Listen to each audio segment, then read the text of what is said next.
Hello friends, welcome to our channel study etiquette academy. My name is Umesh और इस वीडियो में डिस्कस करेंगे weekly current affair multiple choice questions from 15 फरवरी to 21 फरवरी। और ये एक स्पेशली प्रिपेयर्ड टेस्ट सीरीज है for UPSC as well as other state PSC preliminary examinations. अगर अभी तक आपने हमारे चैनल को जो सब्सक्राइब नहीं किया है तो आप हमारे चैनल को जो सब्सक्राइब कर लीजिए। स्टडी एडिक्टेड एकेडमी करके हमारा चैनल जो है यूट्यूब पे है, और make sure to press the bell icon ताकि हमारी बनाई हुई हर एक वीडियो की नोटिफिकेशन आपको मिल सके। फर्स्ट क्वेश्चन आप अपनी स्क्रीन के सामने जो है देख सकते हैं। इसमें आपसे पूछा जा रहा है कि रिसेंटली जो है अर्लीस्ट नोन जो लिविंग एनिमल है 550 मिलियन ईयर ओल्ड, जो जिसका नाम है डिकिसोनिया। तो देखिए डिकिसोनिया ये इस तरह से दिखता है, और डिकिसोनिया जो है अर्लीस्ट जो है नोन जो है लिविंग एनिमल है पृथ्वी पे, ऐसा जो है आर्कोलॉजिस्ट का मानना है। और ये डिस्कवर्ड हुआ in which of the following state. तो इसके फॉसिल जो है आपसे सिंपली पूछा जा रहा है कि किस इंडियन स्टेट में जो मिले हुए हैं। तो ये जो डिकिसोनिया है जो कि अर्लीस्ट जो है लिविंग एनिमल है, जो कि अप्रोक्सीमेटली 550 मिलियन ईयर ओल्ड है। ये इस जो है हमें जो है भीम बेटका जो केव रहती है मध्य प्रदेश की, वहां पर हमें जो इसके फॉसिल मिले हैं।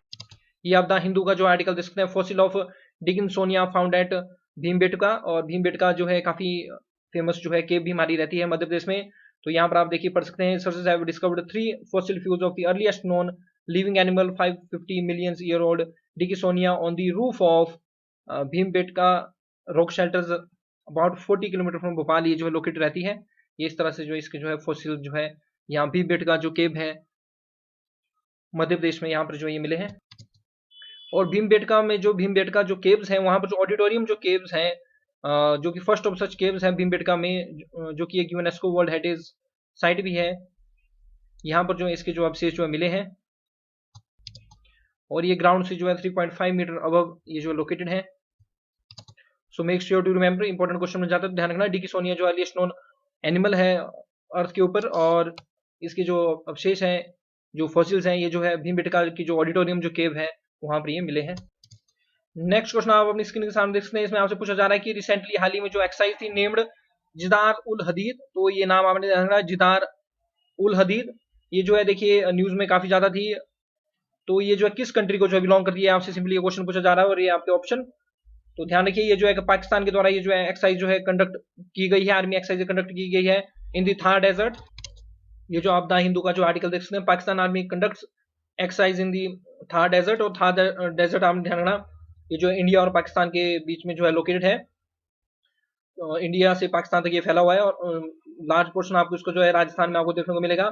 तो यहाँ पर आप देखते हैं Pakistan army is holding a month long exercise in the Thar desert located in the Sindh provinces to prepare for conflict in extreme desert environments.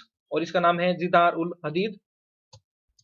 तो थार डेजर्ट को आप एक बार मैप में देख लीजिए। तो ये रहा गूगल अर्थ, और यहाँ पर जो है हम चल पड़ेंगे सीधे ही अपने इंडिया के जो वेस्टर्न बॉर्डर के ऊपर। ये आप राजस्थान देख सकते हैं, और यहाँ पर आपको देखिए थार डेजर्ट दिख रहा है।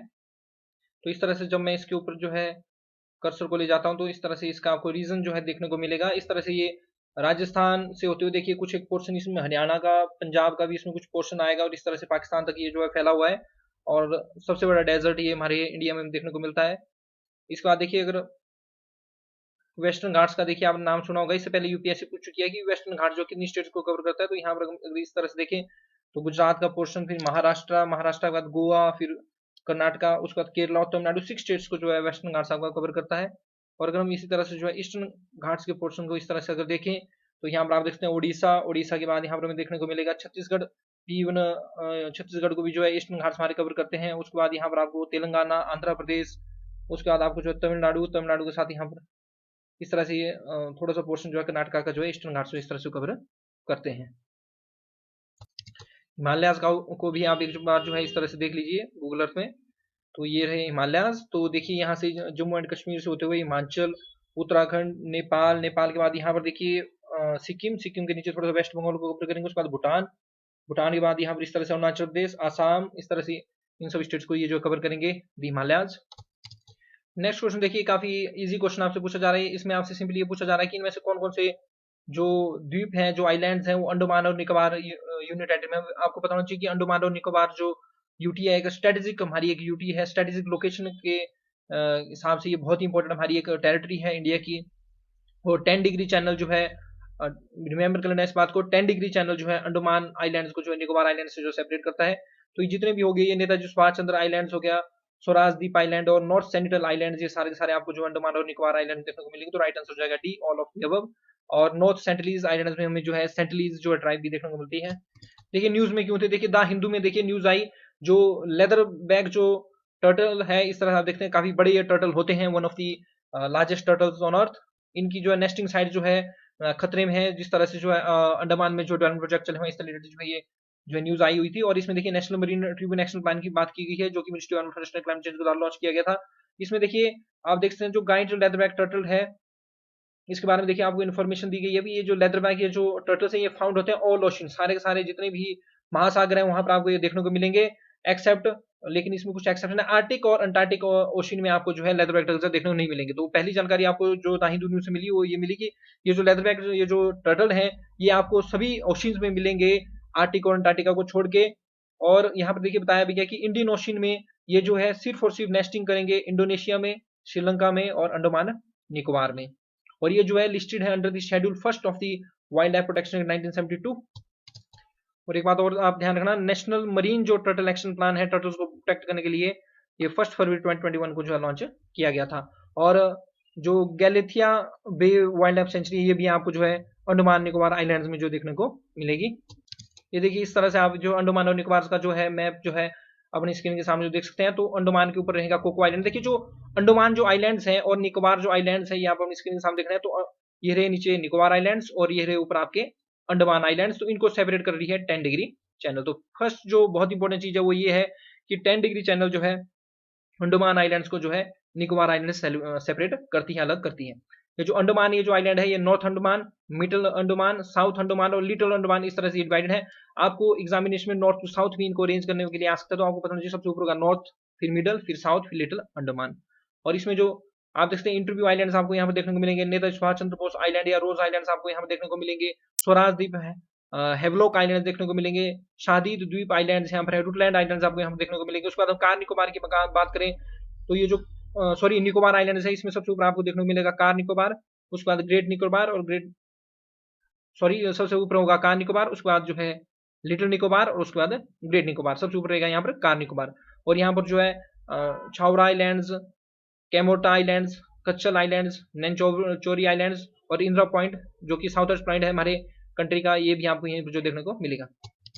नेक्स्ट क्वेश्चन देखिए आपके लिए प्रिपेयर किया गया है from the gait leatherback turtle, जिससे रिलेटेड अभी मैंने आपको जो जानकारी दी। तो देखिए फर्स्ट जो स्टेटमेंट आपके लिए बनाई गई वो बनाई गई कि लेदरबैक जो टर्टल्स हैं ये जो है सभी ओशंस में मिलेंगे एक्सेप्ट आर्टिक और अंटार्कटिक। तो पूरी पूरी द हिंदू की स्टेटमेंट ये मैंने उठाई हुई है और ये बिल्कुल राइट जो स्टेटमेंट हो जाएगी। आपने एक बात ध्यान रखना, ये जो लेदरबैक और जो टर्टल्स हैं ये सारे के सारे ओशंस में आपको मिलेंगे, सिर्फ और सिर्फ आर्टिक और अंटार्कटिक ओशंस को छोड़ के। नेक्स्ट आपसे ये क्वेश्चन पूछा जा रहा है कि with in the Indian ocean they nest only Indonesia, Sri Lanka and Andaman Nicobar islands. ये भी बिल्कुल सही बात है, सेकंड स्टेटमेंट ठीक हो जाएगी। थर्ड रहता है कि it is listed in the schedule first of the wildlife protection act 1972 according to the, और इसको जो है हाईएस्ट लीगल प्रोटेक्शन इसका दी जाती है। बिल्कुल ये तीनों स्टेटमेंट आपको द हिंदू में मिल जाएगी। फोर्थ स्टेटमेंट आपसे दी जा रही है कि आईयूसीएन स्टेटस इंडेंजर्ड है। आप ध्यान रखना लेदरबैक टर्टल का जो प्रेजेंट जो आईयूसीएन का स्टेटस है वो जो है वनरेबल है, ये बात हम ध्यान रखनी। तो फोर्थ स्टेटमेंट ठीक नहीं होगी, तो राइट आंसर हो जाएगा आपका ए 1 2 3 यार करेक्ट। तो ध्यान रखना लेदरबैक टर्टल का जो आईयूसीएन स्टेटस है it is vulnerable. Next question है रिसेंटली देखिए माँ कैंटीन्स। तो माँ कैंटीन्स जो है रिसेंटली काफी ज्यादा जो है न्यूज में थे। सिंपली आपसे पूछा जा रहा है कि किस स्टेट का जो है इनिशिएटिव ये रहता है। तो देखिए माँ कैंटीन्स एक सब्सिडाइज्ड सस्ते दामों में जो कुकिंग फूड प्रोवाइड करने के लिए ये इनिशिएटिव लॉन्च किया गया है by the West Bengal government. तो राइट आंसर हो जाएगा सी। तो ये आप अपनी स्क्रीन सामने देख सकते हैं। तो जो वेस्ट बंगाल की जो सीएम है ममता बनर्जी जी, इनके द्वारा जो है माँ कैंटीन्स जो इनिशिएटिव लॉन्च किया गया है to provide subsidised cooked meals या foods for poor and distributed nominal cost of rupees 5। तो 5 रुपए के ऊपर इस तरह से आपको जो है खाना यहाँ पर जो मिलेगा, प्लेट मिलेगी माँ कैंटीन के तहत। तो ये बहुत ही इंपॉर्टेंट क्वेश्चन मैं समझता हूँ कि इस तरह क्वेश्चन जो है एग्जामिनेशन में जो है लाइट सर्विस नायब तहसीलदार की जो आप एग्जामिनेशन तैयारी करें या स्टेट पीसीएस की जो बच्चे तैयारी कर रहे हैं, पीएससी की जो तैयारी कर रहे हैं स्टेट पीएससी की, वहां पे ऐसे क्वेश्चन आते हैं। तो यहाँ पर डायरेक्टली आपसे पूछा जा रहा है कि who become the new director general of World Trade Organisation. देखिए वर्ल्ड ट्रेड ऑर्गेनाइजेशन एक बहुत इंपॉर्टेंट बॉडी है और ये जो है इंटरनेशनल ट्रेड को रेगुलेट करती है, good service and intellectual property. और इसकी जो ट्रिप्स जो एग्रीमेंट्स है trade related aspect of intellectual property rights, ये जो इंटेलेक्चुअल प्रॉपर्टी राइट्स को ये जो ट्रेड्स जो है उनको जो है डील करती है। तो देखिए रिसेंटली जो है फर्स्ट वुमेन डायरेक्टर जनरल जो है डब्ल्यूटीओ की बन चुकी है, नोगोजी ओकोंजो इवेला। नोगोजी ओकोंजो इवेला जो है न्यू डायरेक्टर जनरल जो डब्ल्यूटीओ की बन चुकी है। यहाँ पर स्क्रीन के सामने जो है द हिंदू का आर्टिकल देख सकते हैं। Nigeria's Okonjo Iweala appointed new WTO head, और फर्स्ट वुमेन है और फर्स्ट अफ्रीकन हेड ये जो है WTO की जो है बनी है। देखिए आपसे मेंस में पूछा जा सकता है कि WTO क्या है और ये क्या काम करता है। देखिए सबसे पहली बात है कि ये जो एक इंटरगवर्नमेंटल ऑर्गेनाइजेशन है जो कि रेगुलेशन ऑफ इंटरनेशनल ट्रेड करता है, जो कि गुड सर्विसेज और इंटेलेक्चुअल प्रॉपर्टी में रहता है, डिस्प्यूट वगैरह ये जो है रिजॉल्व करते हैं, और 1 जनवरी 1995 में ये जो है स्टेब्लिश हुए थे। तो ये आप बता सकते हैं trades in good service and intellectual property ये करते हैं बिटवीन पार्टिसिपेटिंग कंट्री, और एक फ्रेमवर्क जो है ये बनाते हैं by negotiating between the countries, और ट्रेड एग्रीमेंट्स वगैरह और डिस्प्यूट रेजोल्यूशन वगैरह का काम ये जो है करते हैं। और ट्रेड जो इंटरनेशनल ट्रेड रहता है इसमें ये जो पेरिटी लाने की ये जो बात करते हैं, और कोई डिस्क्रिमिनेशन जो रहती है ट्रेड्स में उसको ये जो है प्रोहिबिट करने की कोशिश करते हैं। और इनकी मेंबरशिप 164 मेंबर स्टेट्स जो आपको जो इसके देखने को मिलेंगे। और यहाँ पर आप देख सकते हैं director general Ngozi Okonjo Iweala 1 मार्च 2021 से इनका जो है टेन्योर शुरू हो जाएगा। नेक्स्ट क्वेश्चन देखिए काफी ज्यादा इजी है और काफी ज्यादा न्यूज में रहता है। इसमें आपसे सिंपली ये पूछा जा रहा है भाषण 4 ये जो आइलैंड है, भाषण 4 आइलैंड जो कि काफी ज्यादा न्यूज में रहता है, ये किस कंट्री में जो है लोकेटेड है। देखिए तो भाषण 4 आइलैंड में बांग्लादेश जो है जो रोहिंग्या जो रिफ्यूजीज हैं जो कि म्यांमार के रखाइन स्टेट से आए हुए हैं, उनको ये जो है यहाँ पर जो है रिलोकेट कर रहा है, उनको यहाँ पर जो है रिहेबिलिटेशन के जो भेज रहे हैं। तो ये आइलैंड लोकेटेड है आपके बांग्लादेश में। तो ये आप स्क्रीन के सामने जो है द हिंदू का आर्टिकल देख सकते हैं, बांग्लादेश अथॉरिटीज जो है सेंड कर रहे हैं मोर रोहिंग्याज टू आइलैंड। तो अबाउट 2000 रिफ्यूजीज जो है सेंड किए गए भाषण 4 आइलैंड में। तो ये आप देख सकते हैं रफली 2000 रोहिंग्याज जो है जो कि living condition supporting refugees camp of Cox's Bazar भी आपको जो बांग्लादेश में मिलेगा, उनको जो है भाषण 4 आइलैंड में जो भेजा जा रहा है। और आइलैंड जो स्पेशली जो develop to accommodate 1 lakh of the 1 million Rohingyas. तो देखिए 10 लाख के आसपास, 1 मिलियन होता है 10 लाख के बराबर, तो 10 लाख के आसपास जो है रोहिंग्या मुस्लिम्स हैं। और सबसे बड़ी जो है इसको जो है एक एथनिक क्लींसिंग जो है जो यूएन के जो एंटोनियो गुटेरेस हैं जो उनके डायरेक्टर जनरल हैं, उनके द्वारा इसको बोला गया है। इतने लार्ज स्केल के ऊपर कभी भी जो है एथनिक क्लींसिंग नहीं हुई है वर्ल्ड वाइड। और ये जो है म्यांमार से जो है ये रिफ्यूजीज जो है आए हुए हैं। तो इस तरह से काफी ह्यूमन राइट्स ग्रुप्स ने क्रिटिसाइज किया हुआ है बांग्लादेश की इस मूवमेंट को। बांग्लादेश के जो है भाषण 4 आइलैंड जो एक बार आप जो है मैप में देख लीजिए ताकि आपको जो मेमोराइज करने में आसानी हो सके। तो ये रहा हमारा इंडिया, और यहाँ पर इंडिया के ईस्टर्न बॉर्डर पे है बांग्लादेश, और बांग्लादेश के साथ हमारी कंट्री जो है सबसे बड़ा बॉर्डर जो है शेयर करती है, ये भी आपने ध्यान में रखना है। और बांग्लादेश के साउथ में बे ऑफ बंगाल के पास यहाँ पर अगर मैं आपके लिए जूम करूँ मेघना रिवर के यहाँ पर माउथ के ऊपर अगर इस तरह से आप देखें तो ये छोटा सा द्वीप आप देख सकते हैं भाषण 4 आइलैंड। नेक्स्ट क्वेश्चन आपसे पूछा जा रहा है कि कौन कौन सी कंट्रीज जो है पार्ट है साहेल रीजन की। तो साहेल रीजन जो है आपको जो है अफ्रीका में जो है देखने को मिलेगा। और साहेल रीजन में जो है अगर यहाँ पर हम कंट्रीज की बात करें तो मोरक्को को छोड़ के मोर्टियाना, माली, नाइजर और नाइजीरिया ये सारी सारी जो है साहेल रीजन की जो पार्ट है। तो राइट आंसर हो जाएगा हमारे पास B, second, third, fourth and fifth only. तो ये इस तरह से आप वर्ल्ड मैप देख सकते हैं। ये साहेल कंट्रीज बहुत इंपॉर्टेंट है, न्यूज में रहती हैं, तो इनको आप मेमोराइज कर लीजिए। मोर्टियाना, माली, उसके बाद सेनेगल, बुर्किना फासो। देखिए बुर्किना फासो एक लैंडलॉक्ड कंट्री है, माली भी लैंडलॉक्ड कंट्री है, उसका नाइजर अगेन लैंडलॉक्ड कंट्री है, नाइजीरिया होगी लैंडलॉक्ड कंट्री, चैड भी लैंडलॉक्ड कंट्री है, उसका सुडान, सुडान के बाद साउथ सुडान, इथोपिया और इरिट्रिया। और इथोपिया का पुराना नाम है एब्सिनिया। और हॉर्न ऑफ अफ्रीका की कंट्री जो पार्ट रहती हैं इस तरह से इथोपिया, सोमालिया और इरिट्रिया। और यहाँ पर आपको डिजिबोटी भी छोटी सी कंट्री जो देखने को मिलेगी।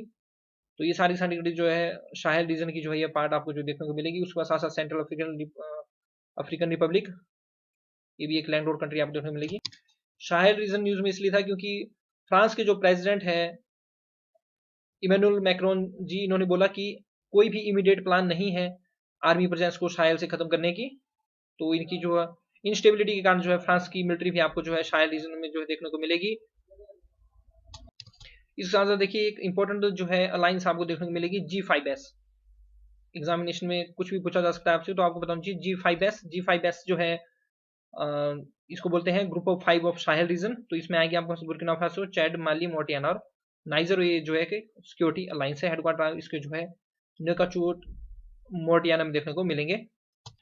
और देखिए एक टाकुबा टास्क फोर्स भी जो है न्यूज में रहती है। इस तरह के हाई लेवल क्वेश्चन जो है यूपीएससी में आप देख सकते हैं। तो टाकुबा जो टास्क फोर्स है ये एक यूरोपियन मिलिट्री टास्क फोर्स है जिनको जो है लीड करता है फ्रांस। और ये एडवाइज और असिस्ट करती है और कंपनी करती है मालिनियन आर्मड फोर्सेस जो इन कोऑर्डिनेशन भी G5 Sahel partners and other international actors on the ground. 27 March 2020 को जो गवर्नमेंट है बेल्जियम, क्रेजिया, Denmark, Estonia, France, Germany, Mali, Niger, Netherlands, Norway, पुर्तगाल, स्वीडन और यूके की इन्होंने एक पॉलिटिकल स्टेटमेंट जो इशू की और अपनी सपोर्ट जो एक्सप्रेस की for the creation of this task force integrated to command integrated to the command of French Operation Barkhane, aiming at tackling the terrorist group in Liptako region. देखिए Liptako reason भी news में रहता है, ये जो है कि हिस्टोरिक रीजन है following the eastern Burkina Faso, south western niger और स्मॉल पोर्शन इसमें जो आपको माली में देखने को मिलेगा। तो आपसे ये भी पूछा जा सकता है भी लिपटाको रीजन कहाँ दे आपको देखने को मिलेगा, तो ये बुर्किना फासो, नाइजर और माली में आपको ये जो देखने को मिलेगा। तो इस तरह से आप देख सकते हैं ये जो टैक्यूबा टास्क फोर्स इसमें यूरोपियन यूनियन, फ्रांस, बेल्जियम, क्रेज, Denmark, Estonia, Germany, Netherlands, Norway, पुर्तगाल, स्वीडन और यूके आपको देखने को मिलेंगे। मैग्रेब रीजन भी अफ्रीका का जो है काफी इंपॉर्टेंट रहता है, जिसको हम बारबेरिक कोस्ट भी बोलते हैं, तो ध्यान रखना। तो मैग्रेब रीजन में आपको ये जो है मोरक्को, मोर्टियाना, अल्जीरिया हो गया, फिर तुनिशिया, लीबिया, इजिप्ट, ये रीजन आपको जो देखने को मिलेंगे। आई मेक पार्डन, ये जो लीबिया तक ये रीजन आपको देखने को मिलेगा, इजिप्ट इसका मेंबर नहीं है, तो ये बात आप ध्यान रखनी। मोर्टियाना, अल्जीरिया, तुनिशिया और ट्रिपोली, और ये जो कोस्ट है इनकी, इसको जो है बारबेरिक कोस्ट भी बोला जाता है, तट जो इनका पूरा रहता है इस तरह से। नेक्स्ट देखिए आपसे जो कुछ स्टेटमेंट जो है पूछी जा रही है रिगार्डिंग दी संकल्प जो इनिशिएटिव है, जो प्रोग्राम है गवर्नमेंट ऑफ इंडिया का, इसमें इसकी देखिए एक्सपेंडेबल फॉर्म्स है skill acquisition and knowledge awareness for livelihood promotion. तो skill acquisition and knowledge awareness for livelihood promotion. तो देखिए काफी इंपॉर्टेंट ये जो है प्रोग्राम है government of India for skill enhancement या स्किल इंप्रूवमेंट जो रहती है हमारे जो यंगर जो पॉपुलेशन उसके लिए। तो देखिए जो डेमोग्राफिक डिविडेंड जो इंडिया में चला हुआ है, हमारे यहाँ पर जो है यंग पॉपुलेशन काफी ज्यादा है, तो उसका सही यूटिलाइजेशन करने के लिए और ह्यूमन कैपिटल को सही तरीके से ग्रो करने के लिए, उसका यूटिलाइज करने के लिए और कंट्री को प्रोस्पर्स बनाने के लिए और कंट्री को डेवलपमेंट करने के लिए इस डेमोग्राफिक डिविडेंड की जो पोटेंशियल उसका यूज करना काफी जरूरी है। उसका सबसे बड़ा और जो तरीका है वो रहता है कि स्किल जो है हमें अपग्रेडेशन करनी होगी उसकी, ताकि वो जो नेशनल बिल्डिंग्स में अपना वर्क कर सके। तो संकल्प इससे रिलेटेड जो काफी इंपॉर्टेंट इनिशिएटिव है। और ये बात आप ध्यान रखिए एक चीज कि संकल्प जो है वर्ल्ड बैंक असिस्टेड प्रोग्राम है, Asian Development Bank assisted programme नहीं है। तो फर्स्ट स्टेटमेंट जो है यहाँ पर इस तरह से इनकरेक्ट हो जाएगी। सेकंड रहता है कि it aims to strengthen the district skill administration and district skill committee. तो सेकंड स्टेटमेंट आपकी ठीक हो जाएगी। ये एम्स करता है कि इसमें स्ट्रेंथ किया जाएगा डिस्ट्रिक्ट स्किल एडमिनिस्ट्रेशन और डिस्ट्रिक्ट स्किल कमिटीज को। तो राइट आंसर हो जाएगा आपका 2, सेकंड ओनली इज करेक्ट। और स्किल इंडिया के बारे में अगर आपको लिखने को आए तो उसमें आप इसको जो है कोट कर सकते हैं। Ministry of skill development and entrepreneurship के अंडर ये जो है संकल्प प्रोग्राम जो वर्क करेगा। तो देखिए ये पीआईबी न्यूज दे सकते हैं ministry of skill development and entrepreneurship की Sankalp to promote inclusive growth and strengthen district skill committees. और ministry of skill development industry के द्वारा जो है MGNF विद 9 IMs जो है ये जो है लॉन्च किया गया है। महात्मा गांधी नेशनल फेलोशिप भी इनके द्वारा इस तरह से लॉन्च की गई। और यहाँ पर आप संकल्प से देख सकते हैं skill acquisition and knowledge awareness for livelihood promotion, ये जो है वर्ल्ड बैंक असिस्टेड ये प्रोग्राम है to strengthen the district skill administration and district skill committees. और इसमें जो है यूथ की स्किल डेवलपमेंट के ऊपर जो है जोर दिया जाएगा। नेक्स्ट क्वेश्चन देखिए देखने में आपको काफी इजी लगेगा, लेकिन काफी टफ ये क्वेश्चन है क्योंकि ऑप्शन काफी क्लोजली रिलेट किए गए हैं। तो which of the following ministry organise Hunar Haat. तो किस मंत्रालय के द्वारा जो हुनर हट ये जो प्रोग्राम है इसको ऑर्गेनाइज किया जाता है। तो ये जो है रहे आपके ऑप्शंस। इसको जो है मिनिस्ट्री ऑफ माइनॉरिटी अफेयर्स के द्वारा जो इसको जो ऑर्गेनाइज किया जाता है हुनर हट को। तो ये आपने मेमोराइज कर लेना है। Hunar Haat is organised by the ministry of minority affairs. तो ये अगेन आप पीआईबी की न्यूज देख सकते हैं मिनिस्ट्री ऑफ माइनॉरिटी अफेयर्स की union ministry of minority affairs to organise Hunar Haat at Jawaharlal Nehru in New Delhi. Jawaharlal Nehru जो स्टेडियम है न्यू दिल्ली में ऑन 20 फरवरी। और अब बार जो थीम है ये देखिए 26 ये जो हुनर हट है और इसको मिनिस्ट्री ऑफ माइनॉरिटी अफेयर्स जो ऑर्गेनाइज करती है। और अब की बार की इसकी थीम है वोकल फॉर लोकल। अब देखिए हुनर हट में किया गया जाता है यहाँ पर जो प्रमोट किया जाएगा इंडिजिनसली होते हैं जो स्वदेशी जो हमारे प्रोडक्ट्स होते हैं आर्टिशन जो लोकल क्राफ्टमैन के द्वारा जो बनाए जाते हैं अक्रॉस द कंट्री, उनको इसमें जो है प्रमोट किया जाता है। नेक्स्ट क्वेश्चन आपसे पूछा जा रहा है which of the following organisation implements sweet mission. देखिए स्वीट मिशन जो है आपके जो है हनी प्रोडक्शन और बी कीपिंग से रिलेटेड है और इसको नेशनल बी बोर्ड के द्वारा जो है इंप्लीमेंट इसको जो है किया जाएगा। तो अगेन यहाँ पर आप पीआईबी की जो कटआउट देख सकते हैं ministry of agriculture and farmer welfare. तो national B keeping and honey mission aims to achieve the goal of sweet revolution as a part of Atmanirbhar Bharat अभियान। और इसमें आप यहाँ देख सकते हैं keeping in view the importance of beekeeping as a part of integrating farming system in the country, government approve the allocation of 500 crore for national B keeping and bee mission. और ये जो 3 ईयर्स की implement किया जाएगा from 2020-21 to 2022-23। और ये जो announce किया गया as a part of the Atmanirbhar Bharat scheme. और national B keeping and honey mission जो है work करेगा for the overall promotion development of scientific beekeeping in the country to achieve the goal of sweet revolution which is being implemented through the national bee board. और देखिए farmers की income augment करने से related अगर देखिए आपको question आता है तो वहां पर आप क्या लिख सकते हैं, उसमें आप लिख सकते हैं कि जो एनिमल हस्बेंड्री है उसको इसमें प्रमोट करना चाहिए, बी कीपिंग को भी इंप्रूव करना चाहिए। मतलब जो फार्मर्स की डिपेंडेंस है कंप्लीटली कि वो क्रॉप के ऊपर डिपेंड रहे, ऐसा ना हो। उनके पास लाइव स्टॉक भी हो, उनके पास बी कीपिंग भी हो, उनके पास शिप भी हो सकती है, गोट भी हो सकती है, बड़े स्केल पर उनके पास पोल्ट्री फार्मिंग भी हो सकती है, फिशिंग भी फार्मर जो है कर सकते हैं टैंक्स वगैरह बना के, ताकि अगर क्रॉप्स डैमेज हो जाए तो उनको नुकसान ना हो। इसके साथ साथ जो है क्रॉप इंश्योरेंस होनी चाहिए, और जिस तरह से पीएम किसान लाइक स्कीम्स है वो कंटिन्यू रहनी चाहिए, ताकि फार्मर्स की इनकम जो ऑगमेंट होती रहे, उनकी इनकम इनहेंस होती रहे। बाकी सब्सिडी और इससे रिलेटेड जो लिखा जाता है कि सब्सिडाइज जो सीड्स हैं, जो मशीनरीज हैं वो प्रोवाइड कराई जाए, ये कॉमन आंसर्स होंगे। उसके साथ साथ आपने एडिशनल कुछ चीजें इस तरह से लिखनी होती हैं। ब्राजीलिया डिक्लेरेशन देखिए रिसेंटली न्यूज में था, आपसे सिंपली ये पूछा जा रहा है Brasilia is the capital of Brazil, तो Brasilia declaration is related to, तो आपसे सिंपली पूछा जा रहा है कि ब्राजीलिया डिक्लेरेशन किससे रिलेटेड है। तो ये रहे आपके ऑप्शन। तो Brasilia declaration related to road safety, या वर्ल्ड हेल्थ ऑर्गेनाइजेशन की ऑफिशियल वेबसाइट का एक कटआउट देख सकते हैं, Brasilia declaration on road safety. इसको जो है गवर्नमेंट ऑफ ब्राजील के द्वारा होस्ट किया गया फ्रॉम 18 टू 19 नवंबर 2015 ब्राजीलिया। और इसमें जो रोड सेफ्टी से रिलेटेड जो है बात की गई, जिसमें यहाँ पर आप देख सकते हैं develop through an intergovernmental process involving consultation stakeholders. और ब्राजीलिया डिक्लेरेशन जो है रहती है to call to rethink transport policies in order to favour more sustainable modes of transport such as walking, cycling and using public transport. और इसने जो है highlights की strategy to ensure the safety of all road users, particular by improving laws of enforcement, making road safer through infrastructure modifications, ensuring that vehicles are equipped with life-saving technologies and enhancing emergency trauma care systems। तो first जो declaration हुई थी road safety related, it is Moscow declaration, जो कि 2009 में हुई थी। तो देखिए रोड सेफ्टी रिलेटेड आर्टिकल आता है तो आप ब्राजीलिया डिक्लेरेशन दे दीजिए, उसमें आप बात कर लीजिए कि इंफ्रास्ट्रक्चर डेवलपमेंट होनी चाहिए, लाइफ सेविंग जो इक्विपमेंट्स होते हैं व्हीकल्स में वो प्रोवाइड होने चाहिए, लॉज वगैरह को सही ढंग से जो इंप्लीमेंट किया जाना चाहिए, हेलमेट वगैरह पहनने के लिए जो है इनकरेज करना चाहिए, अवेयरनेस होनी चाहिए पब्लिक में। देखिए नेक्स्ट क्वेश्चन अगेन काफी ज्यादा इंपॉर्टेंट हो जाता है, इसमें आपसे पूछा जा रहा है कि रिपोर्ट टाइटल्ड, जो रिपोर्ट है traffic crash injuries and disabilities the burden of India Indian society, अब the burden of India society, ये जो रिपोर्ट जो है किस ऑर्गेनाइजेशन द्वारा प्रिपेयर्ड और पब्लिश को जो है किया गया है, ये रहे आपके ऑप्शंस। तो मैं रिपोर्ट एक बार दोबारा आपके लिए पढ़ लेता हूँ। Traffic crash injuries and disabilities the burden of India society, ये रिपोर्ट जो है वर्ल्ड बैंक के द्वारा प्रिपेयर की गई है। Very important question. यहाँ पर आप अगेन जो है पीआईबी की न्यूज देखते हैं, ministry of road transport highway की। Gadkari says vehicle manufacturers should provide basic safety measures in vehicles at minimum affordable prices, affordable सस्ता। Releases World Bank report which says large welfare gains can be achieved by cost effective and road safety interventions। और यहाँ पर देखिए ये जो report है traffic crash injuries and disabilities the burden of Indian society, ये जो प्रिपेयर की गई है in association with NGO save life foundation today और वर्ल्ड बैंक के द्वारा ये प्रिपेयर की गई है। और इसमें देखिए बोला गया है, रिपोर्ट ने जो है बोला कि ये जो रोड एक्सीडेंट है ये काफी बड़ा बर्डन जो है हमारी इंडियन सोसाइटी के ऊपर है। और इन्होंने बोला है कि reducing road accident death and injuries जो है बूस्ट करेंगे हमारी इनकम ग्रोथ। क्योंकि जनरली क्या होता है कि जो एक्सीडेंट में हमारी जो मेन जो वर्किंग क्लास होती है 15 टू 59, जिसमें सबसे एफिशिएंट जो होती है 15 टू 30 या 40 तक की एज को आप जो है मोर एफिशिएंट बोल सकते हैं, क्योंकि यंग पॉपुलेशन होती है, ये ज्यादातर जो है रोड एक्सीडेंट में जो है इनकी जो डेथ होती है, जिससे काफी वैल्यूएबल जो ह्यूमन कैपिटल है हमारी रोड एक्सीडेंट में लॉस हो जाती है। लार्ज वेलफेयर गेन्स जो अचीव हो सकते हैं from proven cost effective road safety interventions, road accidents, death and injuries tied on primary working age adults in low middle income countries, यहाँ पर बात की गई है।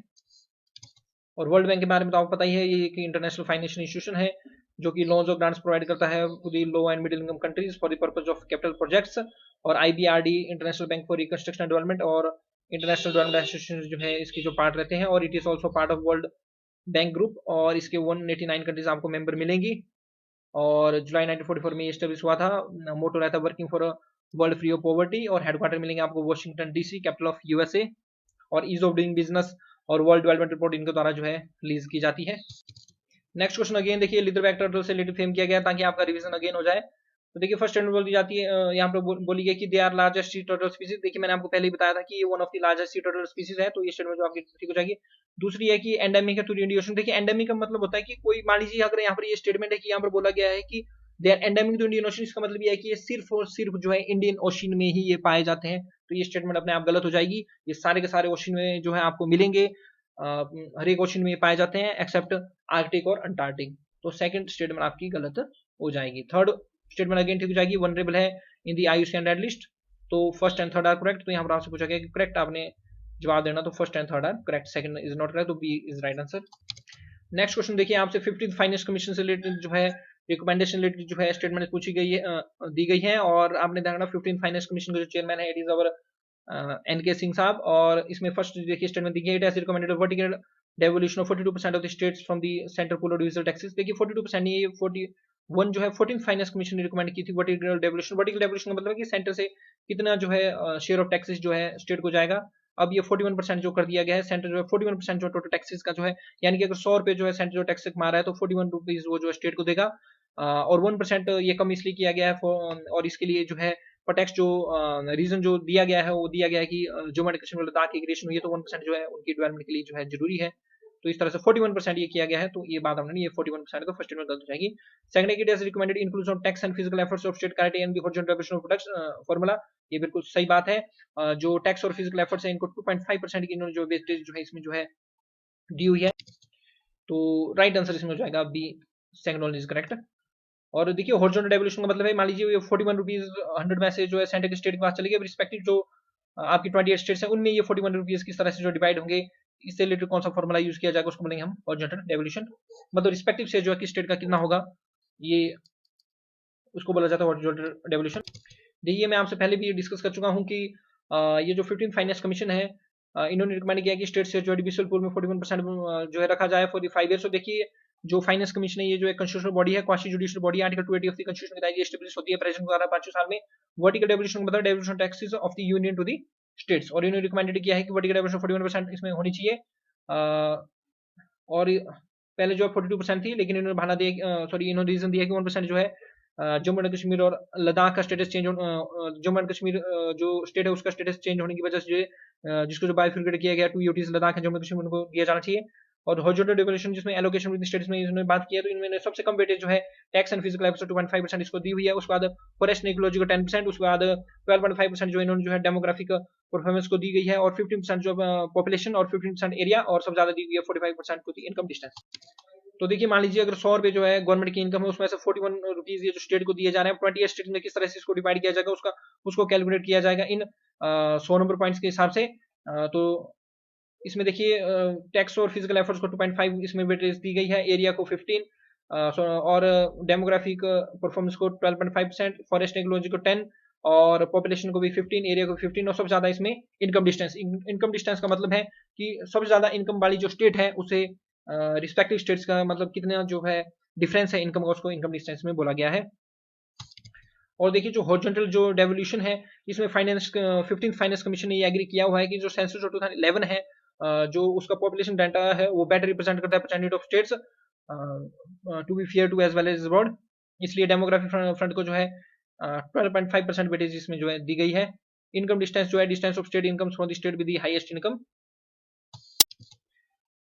नेक्स्ट देखिए यहाँ पर आपसे सिंपली ये क्वेश्चन पूछा जा रहा है कि इनमें से नीचे दिए कौन सा सेक्टर जो बेनिफिटेड उसको फायदा नहीं होगा from the recently approved production linked incentive scheme. देखिए प्रोडक्शन लिंक्ड इंसेंटिव स्कीम का मतलब ये है कि ये जो है एक आउटकम आउटकम और आउटपुट बेस्ड ये एक इंसेंटिव स्कीम है। इसमें ये है कि जो हमारी कंपनीज है या जो फर्म है जब वो मैन्युफैक्चरिंग करेंगी तो उसके ऊपर इनको जो इंसेंटिव दिया जाएगा। और देखिए जो हमारे जो सनराइजिंग जो सेक्टर है, चाहे आईटी है, चाहे टेक्सटाइल है या टेलीकॉम सेक्टर्स हैं, उनके वेल परफॉर्मेंस के लिए, उनके जो है विकास के लिए जो है इस तरह की इंसेंटिव स्कीम जो बहुत जरूरी है। इसमें देखिए कैश इंसेंटिव में दिया जाता है, और इनिशियल स्टेज में कोई भी हमारी जो सनराइज सेक्टर में इंडस्ट्रीज सेटअप होती है उनको इस तरह की इंसेंटिव देना बहुत जरूरी है। इससे ईज ऑफ डूइंग बिजनेस भी हमारी कंट्री में इंप्रूव होगा, और नई इंडस्ट्रीज अगर सेटअप होती है तो रोजगार भी जो है नेचुरली क्रिएट होता है, इंप्लॉयमेंट जनरेशन भी होती है, और कंट्री की जीडीपी ग्रोथ भी जो है बढ़ती है। तो ये जो टेक्सटाइल हो गया, सोलर मॉड्यूल्स हो गया, ये इसके अंडर है। देखिए व्हाइट गुड्स होते हैं जो कि जैसे वॉशिंग मशीन होगी, रेफ्रिजरेटर हो गया, या ओवन वगैरह यूज किया जाता है किचन में, ये व्हाइट गुड्स में आते हैं, ये भी जो इसके अंदर है। ब्राउन गुड्स इसके अंदर नहीं है। ब्राउन गुड्स होते हैं जो घरों में एंटरटेनमेंट के यूज किए जाते हैं, जैसे कि टेलीविजन, डीवीडी वगैरह, ये ब्राउन गुड्स में आती है। तो ब्राउन गुड्स पीएलआई के द्वारा बेनिफिटेड नहीं होंगे। और ये पीएलआई जो है मैन्युफैक्चरिंग सेक्टर को जो बूस्ट करने के लिए, क्योंकि अल्टीमेट जो सॉल्यूशन है for the unemployment problem in the country, ज्यादा ज्यादा लोगों को एम्प्लॉयमेंट प्रोवाइड कराने के लिए इंडस्ट्रियलाइजेशन बहुत ज्यादा जरूरी है। लेबर इंटेंसिव जो इंडस्ट्रीज है, टेक्सटाइल, लेदर इंडस्ट्रीज, इनका ग्रोथ करना बहुत ज्यादा जरूरी है, ताकि यूथ जो हमारी जो पॉपुलेशन है उनको रोजगार मिल सके। तो देखिए डोमेस्टिक मैन्युफैक्चरिंग सेक्टर को जो है बूस्ट करने के लिए और इंपोर्ट्स बिल को कम करने के लिए गवर्नमेंट ने जो है सेंट्रल गवर्नमेंट द्वारा मार्च 2020 को ये जो प्रोडक्शन लिंक्ड इंसेंटिव स्कीम जो इंट्रोड्यूस किया गया है, जो कि कंपनीज को जो इंसेंटिव देगी और इंक्रीमेंट सेल्स देगी for products manufacturing the domestic units. और इसमें जो है डोमेस्टिक यूनिट्स के द्वारा जो प्रोडक्ट्स बनाए जा रहे हैं उनको जो है इनकरेज किया जाएगा, और एक्सपोर्ट्स जो है डोमेस्टिक इंडस्ट्रीज के द्वारा एक्सपोर्ट्स अदर कंट्रीज उसको भी जो इसमें जो है प्रमोशन दी जाएगी। और देखिए pharmaceutical, automobiles, auto components, telecom, networking, advance chemistry, cell, batteries, textile, food products, solar modules, white goods and speciality steels, ये जो पीएलआई के अंडर आती हैं। देखिए जो ब्राउन गुड्स हैं जिसमें आपके टेलीविजन, डीवीडी प्लेयर्स, स्टीरियोज और होम एंटरटेनमेंट जो सिस्टम्स हैं वो इसके अंदर नहीं आते हैं। और इसके अलावा जो व्हाइट गुड्स हैं जिसमें जो है रेफ्रिजरेटर हो गए, ओवन हो गए, फ्रीजर्स हो गए, वॉशिंग और ड्राई मशीन होगी, ये इसके अंदर आते हैं। तो ध्यान रखना ब्राउन गुड्स जो होते हैं, जो कि होम एंटरटेनमेंट जो डिवाइसेज होती हैं, टेलीविजन हो गया, डीवीडी प्लेयर्स हो गए, स्टीरियोज हो गए, ये इसके अंदर नहीं आते हैं। देखिए नेक्स्ट जो स्टेटमेंट है, ये मिसाइल्स के बारे में जो स्टेटमेंट दी गई है, this is the first statement और this is the second statement. तो यहाँ पे देखिए बोला गया कि हेलिना ध्रुवस्त्रा जो है एंटी टैंक गाइडेड मिसाइल है। देखिए आपने नाग मिसाइल के बारे में सुना होगा, Nag is anti tank guided missile. तो ये जो हेलिना है ये हेलीकॉप्टर वेरिएंट है नाग मिसाइल का, और ध्रुव अस्त्रा जो है इसका जो है एक एयरफोर्स वेरिएंट है जो कि डीआरडीओ के द्वारा इनको जो है बनाया गया है। तो इतनी इन्फॉर्मेशन अगर आपको पता है तो फर्स्ट स्टेटमेंट आप ठीक कर देंगे कि ये दोनों के दोनों जो एंटी टैंक गाइडेड मिसाइल है। और यहाँ पर देखिए हेलिना बोला गया एयरफोर्स वर्जन, तो ऐसा नहीं है। ध्रुव, देखिए ध्रुव जो है देखिए तारा होता है तो जल्दी हवा में होता है, तो उससे भी एक ट्रिक है ये आपको याद रखना कि ध्रुव अस्त्रा जो एयरफोर्स वेरिएंट है और हेलिना जो आर्मी वेरिएंट है। तो सेकंड स्टेटमेंट इसमें गलत हो जाएगी। तो right answer is A only is correct. यहाँ पर आपसे करेक्ट स्टेटमेंट पूछी गई है। तो ये आप द पीआईबी की न्यूज देख सकते हैं 19 फरवरी 2021 की, मिनिस्ट्री ऑफ डिफेंस की, successful user trials of DRDO developed anti tank guided missile system Helina and Dhruvastra. तो इनके सक्सेसफुल वो ट्रायल किए गए हैं और इनको DRDO Defence Research and Development Organisation के द्वारा जो है बनाया गया है। और ये जो है हेलिना और ध्रुवशास्त्र जो third generation lock and before launch, LOBL का मतलब है lock on before launch. LOBL का मतलब क्या है? लॉक ऑन बिफोर लॉन्च, मतलब लॉन्च होने से पहले ये लॉक होते हैं। और ये फायर एंड फॉरगेट सिस्टम है, एंटी टैंक गाइडेड मिसाइल ये जो है हेलिना और ध्रुवस्त्रा। देखिए अगर प्रीवियस लेक्चर आपने मेरा वीकली करंट अफेयर्स का देखा हुआ है तो ये क्वेश्चन बड़े आप बड़े इजीली अटेम्प्ट कर देंगे। इसमें आपसे पूछा जा रहा है थोल्पा कोथु जो है एक फॉर्म ऑफ शैडो पपेटरी है, ये किस स्टेट में जो प्रैक्टिस किया जाता है? तो थोल्पा वकथु जो रहता है, थोल्पा कोथु ये जो रहता है, ये केरला में ये जो है शैडो पपेटरी आर्ट ये प्रैक्टिस किया जाता है और इसमें लेदर की पपेट्स का जो यूज किया जाता है। तो ये आप इस तरह से थोल्पा कोथु जो है फॉर्म ऑफ शैडो पपेटरी है जो कि प्रैक्टिस होगा केरला इंडिया में। इसमें लेदर पपेट्स का यूज किया जाएगा और ये डेडिकेटेड रहेगा टू दी भद्रकाली माता। ये जो रिचुअल रहता है, ये संस्कार होता है एक तरह से धार्मिक अनुष्ठान भी आप इसको बोल सकते हैं, जो कि देवी टाइम्स में ये होता है। और ये जो थिएटर जहाँ पर इसको प्रैक्टिस किया जाता है इसको बोलते हैं खुतु मंडप्स। और ये जो है पलकड़ तिसार मलपुरम डिस्ट्रिक्ट रहते हैं लेकिन वहाँ पर काफी फेमस है। और एपिक ऑफ रामायण, रामायण की जो स्टोरीज हैं ये इसमें जो टेल कराई जाती है। तो इस तरह से ये ब्यूटीफुल सीन आपको इसमें देखने को मिलेगा, shadow puppetry Tholpavakoothu of Kerala.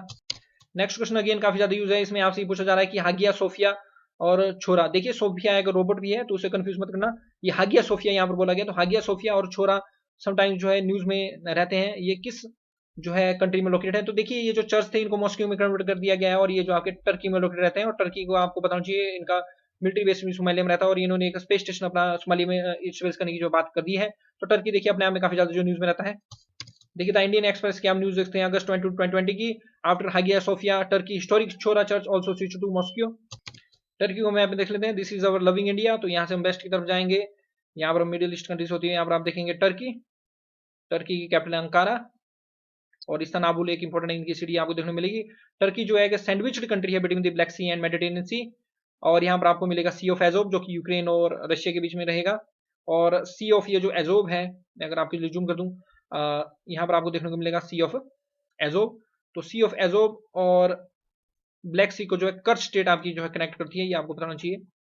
फिर आपको जो है टर्की में जो है सी ऑफ मरमारा यहाँ पर जो है इस तरह से जो है देखने को मिलेगा। तो सी ऑफ मरमारा और ब्लैक सी को जो है बास्फोरस जो स्टेट है वो सी ऑफ मरमारा और ब्लैक सी को कनेक्ट करेगी। और उसके बाद ब्लैक सी और एगियन सी को, एगियन सी और सी ऑफ मरमारा जो रहते हैं यहाँ पर आप देख सकते हैं सी ऑफ मरमारा और दिस इज एगियन सी।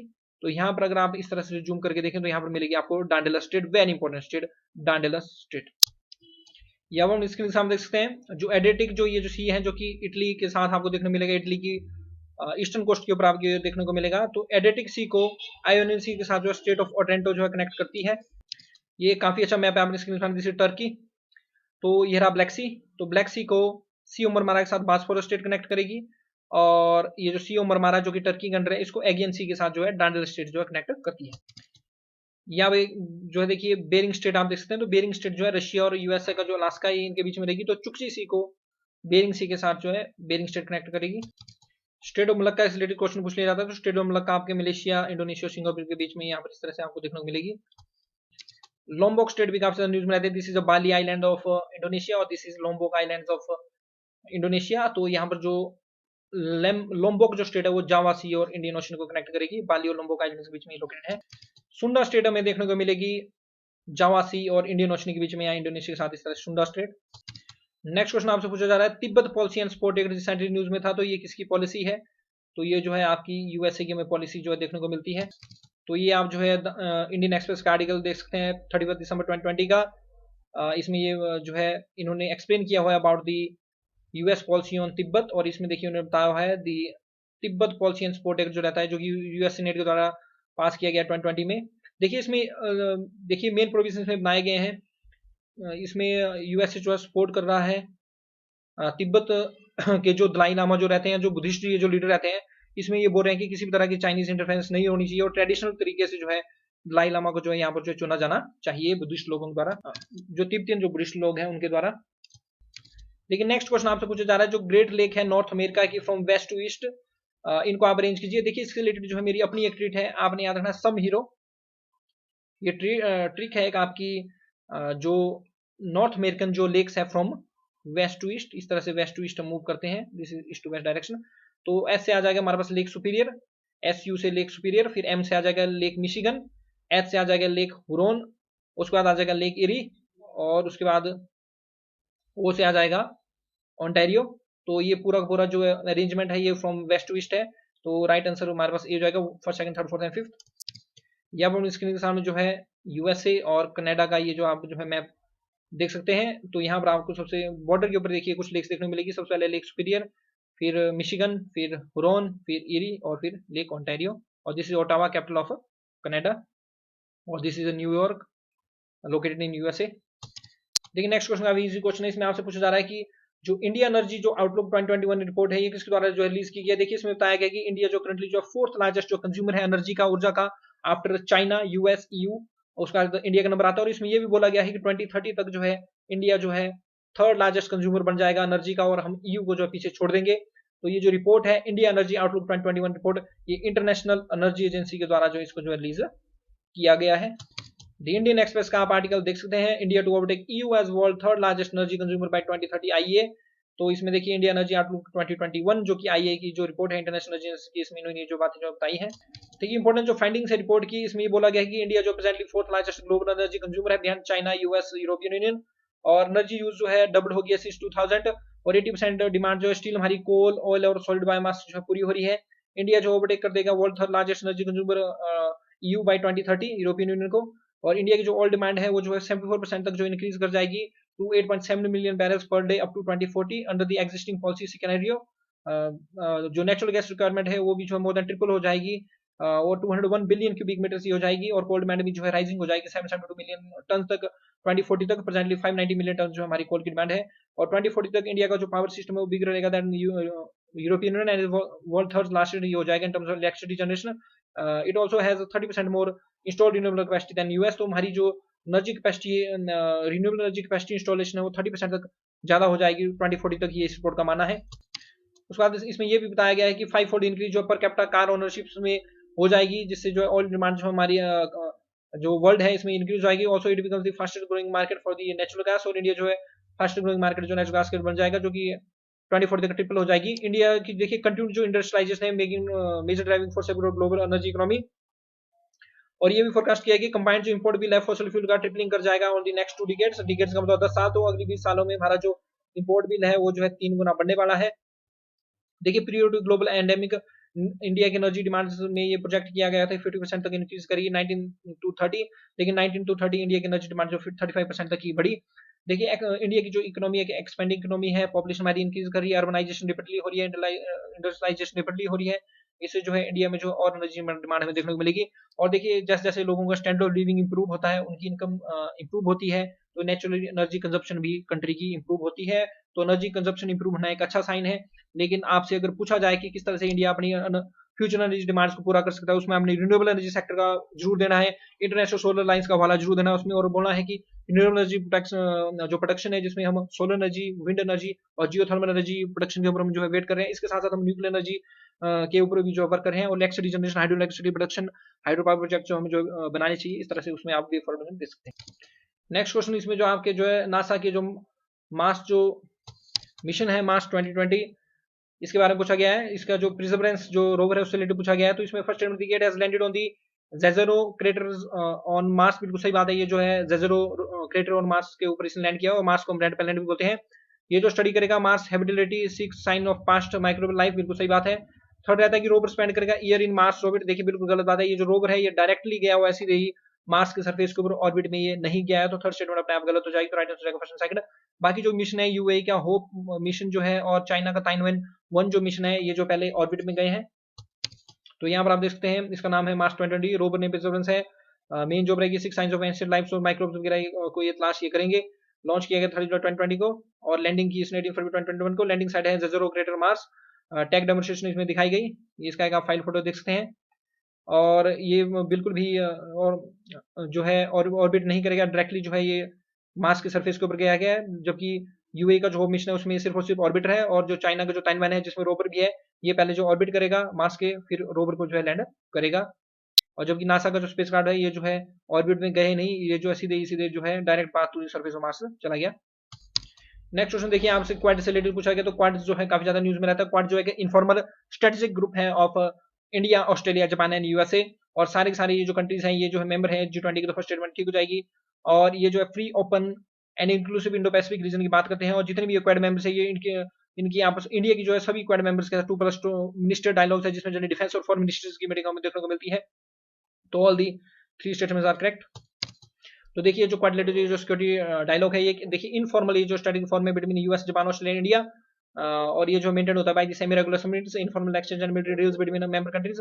और G20 जो मेंबर है उनमें आप देखना अर्जेंटीना, ऑस्ट्रेलिया, ब्राजील, ब्रिक्स के सारे सारे कंट्री G20 मेंबर्स हैं, Canada, China, France, Germany, India. G4 के भी सारे सारे मेंबर आप G20 में देखने को मिलेंगे। क्वाड के भी सारे सारे Indonesia, Italy, Japan, Republic Korea, Mexico, Russia, Saudi Arabia, south Africa, Turkey, UK, US and the European union. Quad group जो है वेरियस स्टेटमेंट्स में बोलते हैं कि इनका जो कॉमन विजन है for free, open and inclusive Indo Pacific region, और ये जो है क्लियर सपोर्ट करते हैं for the ASEAN cohesion and centrality. और इंडिया के सभी सभी जो अदर क्वाड मेंबर्स हैं यूएस, ऑस्ट्रेलिया एंड जापान, इनके साथ जो है मिनिस्टर डायलॉग इंडिया की रहती है। नेक्स्ट क्वेश्चन देखिए, इसमें बोला गया कि इस ऑर्गेनाइजेशन द्वारा जो है रिपोर्ट रिलीज की है जिसका नाम है making peace with nature, a scientific blueprint to tackle the climate, biodiversity and pollution emergency. Making peace with nature, a scientific blueprint to tackle the climate, biodiversity and pollution emergency. It is a report of United Nation Environment Programme. तो ये United Nation Environment programme भी आप official जो website है उसका cutout देख सकते हैं 18 फरवरी 2021 का, मेकिंग पीस विद नेचर। तो first UNEP synthesis report title making peace with nature, a scientific blueprint to tackle the climate, biodiversity and pollution emergency. Next question आपसे पूछा जा रहा है कि ये जो tree city of the world या tree cities of the world, ये इससे रिलेटेड आपको जो स्टेटमेंट दी गई है, क्योंकि रिसेंटली एक न्यूज आती है कि हैदराबाद जो रहती है फर्स्ट इंडियन सिटी बन जाती है इंडिया की, जो कि ट्री सिटीज की लिस्ट में जो है इंक्लूड हो जाती है। Hyderabad is the capital of Telangana. तो इसमें फर्स्ट स्टेटमेंट दी गई है, it is initiative of world Wide fund और आईयूसीएन। देखिए वर्ल्ड वाइड फंड और आईयूसीएन के द्वारा ज्वाइंटली जो है एक ऑर्गेनाइजेशन क्रिएट की गई है जिसका नाम है ट्रैफिक, जो कि मॉनिटर करती है international trade in wildlife. तो फर्स्ट स्टेटमेंट आपकी गलत हो जाएगी। ये जो tree cities of the world ये इनिशिएटिव रहता है आपका ज्वाइंट इनिशिएटिव रहेगा ये of Food and Agriculture Organisation plus Arbor Day Foundation का ये रहेगा। तो फर्स्ट स्टेटमेंट जो गलत हो जाएगी, करेक्ट स्टेटमेंट पूछी गई। Second, Hyderabad is the only city of India received the tree city recognition, बिल्कुल सही बात है। तो सेकंड इज करेक्ट। तो ये था इंडियन एक्सप्रेस का आप जो है आर्टिकल देख सकते हैं। तो इसमें बताया गया कि Hyderabad has become the only city in India to recognize the tree city of the world by the Arbor Day Foundation and the Food and Agriculture Organization of the United Nations।